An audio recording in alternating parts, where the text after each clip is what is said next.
어떻게 진행됐는가 역사에 대해서 좀 같이 공부하도록 하겠습니다. 예를 들면 AD 100년만 해도요. 이제 기독교가 처음 시작했을 때 예수님이 이제 오시고 사시고 고난 받으시고 부활하시고 그리고 이것을 따르는 제자들이 등장하기 시작했죠. 네. 그러면서 기독교가 만들어지기 시작했습니다.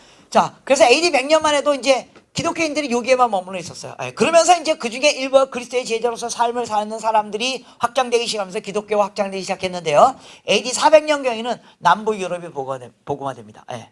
그리고 AD 800년에는 중부 유럽까지 복음화되고요. AD 1200년은 북부 유럽까지 복음화되고 그래서 AD 1200년까지 유럽이 다 복음화되는 것을 보게 됩니다. 예.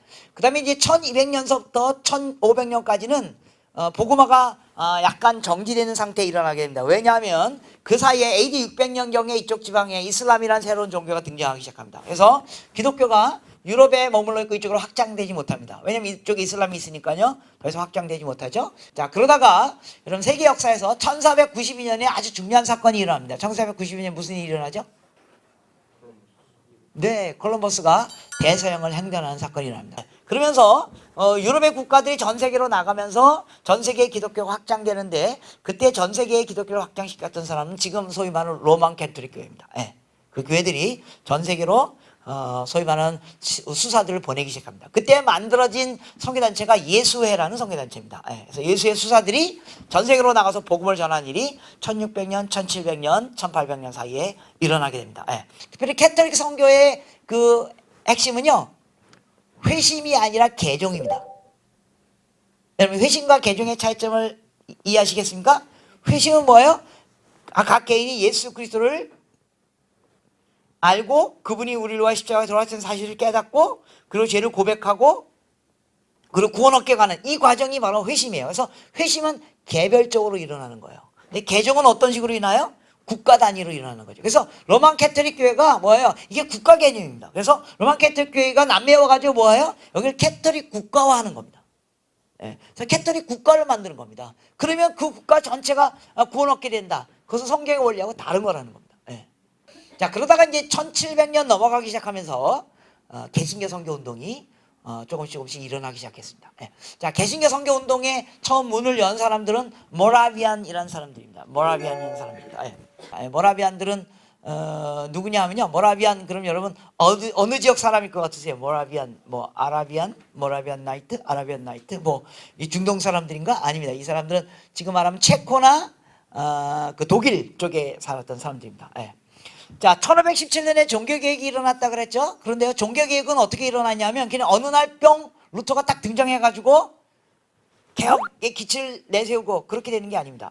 종교개혁이 루터가 등장하기 전에 이미 종교개혁적 성향을 갖고 있었던 많은 사람들이 등장하게 돼요. 예를 들면 12, 13세기에 존 위클립 같은 사람이 먼저 등장해서 성경을 영어로 번역하면서 보니까 교회의 법을 지킴으로 구원받는 게 아니라 예수 그리스도를 믿음으로 구원받는다. 이런 운동이 일어나요. 그 다음에 에라스무스에 의해서 뭐 인문주의 운동이 일어나고 막 이런 일이 이미 12, 13세기부터 일어났는데 그때 그러다가 1411년에 체코 지역에 있는 존 후소라는 사람이 이런 종교개혁적 성향을 갖고 또 기존 교회에 반대하는 운동을 일으킵니다. 근데 그 당시 교회는 국가교회이기 때문에 교회의 기존 교회의 질서를 반대한다는 말은 뭐예요? 국가에 반대하는 얘기예요. 지금 말하는 레지스탕스들입니다. 게릴라들입니다.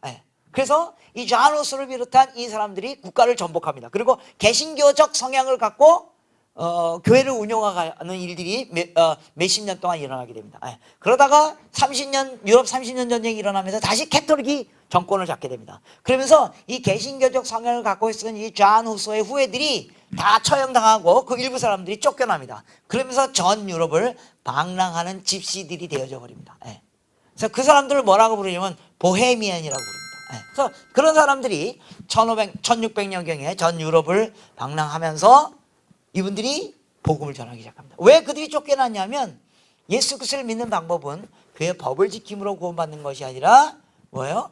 예수 그리스도로 회심해야만 구원받는다. 그래서 회심을 강조하기 시작하면서 사람들에게 복음을 전하는 일들이 일어나게 됩니다. 자, 이 모라비안들이 우리 개신교 선교에 아주 많은 그런 본을 보여줬는데 예를 들면 이런 겁니다. 이들이 이제 유럽을 다니면서 이제 흩어져서 다니는 겁니다. 집시처럼 사는 겁니다. 그래서 이제 어느 마을에 들어가서 복음을 전했습니다. 복음을 전하니까 마을 사람들이 당신네 누구요? 이렇게 된 겁니다. 우리 뭐 아무도 아닌데요. 우린 그냥 평신도인데요. 그러니까 나가시오. 이렇게 된 겁니다. 네. 그 사람들이 그럼 우리가 어떻게 이 마을에 들어가서 이 사람들에게 신뢰를 얻어가면서 이들에게 복음을 전할 것인가. 그래서 그들이 목공기술, 목축기술, 농업기술 이런 걸 연마합니다. 네. 그래서 마을에 들어가서 농업을 가르치고 목축을 가르치고 농업을 가르치면서 그 마을 사람들에게 신뢰를 얻기 시작합니다. 네. 그러면서 그 안에 그들이 복음을 전할 때 복음이 그들에게 전파됩니다. 네. 그래서 이 모라비안들이 사실 요새 말하는 소위 말하는 전문인 선교 혹은 텐트메이커 선교의 원류들입니다. 네. 두 번째 이 모라비안 교도들이요 세계 선교에 아주 중요한 역할을 했던 것 중에 또 하나는 이분들이 이렇게 생각했습니다. 당시 유럽에는 아프리카에서 잡혀온 노예들이 많이 있었어요. 그래서 이 아프리카에서 잡혀온 노예들에게도 우리가 복음을 전해야 되겠다. 그래서 이 모라비안 교도들이 고민하기 시작했습니다.